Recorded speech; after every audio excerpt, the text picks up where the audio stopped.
অভিনেত্রী আজমি হক বাঁধন নাটক, মডেলিং ও সিনেমায় একের পর এক চমক দিয়ে দর্শকদের নজর কেড়েছেন তিনি। দেশের গণ্ডি পেরিয়ে অভিনয়ের দ্যুতি ছড়িয়েছেন বলিউডেও, কান চলচ্চিত্র উৎসবেও প্রশংসা কুড়িয়েছেন। 2001 সালে কলকাতায় সুরজিৎ মুখোপাধ্যায়ের পরিচালনায় মুক্তি পায় রবীন্দ্রনাথ এখানে কখনো খেতে আসেননি। এই সিনেমায় প্রথমবারের মতো ওপার বাংলার পরিচালকের সঙ্গে কাজ করেন বাঁধন।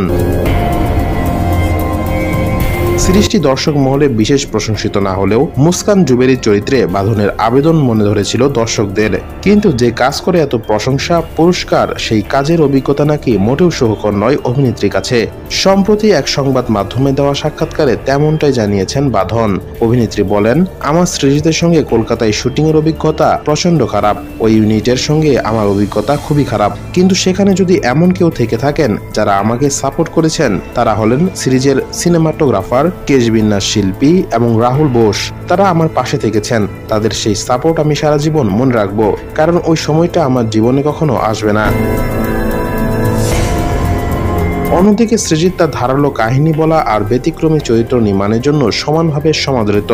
তাদের একসঙ্গে কাজ যে নিঃসন্দেহে এক অনন্য সৃজনশীল মেলবন্ধন, তা নিয়ে নিশ্চিত ছিলেন দর্শক। কিন্তু বাঁধনের এই তিক্ত অভিজ্ঞতার কথা ছিল আড়ালেই, যা বহুদিন পরে প্রকাশ্যে আনলেন। এদিকে 2023 সালে বাঁধন বলিউডে অভিষেক করেন বিশাল ভরদাস পরিচালিত খুফিয়া ছবির হাত ধরে।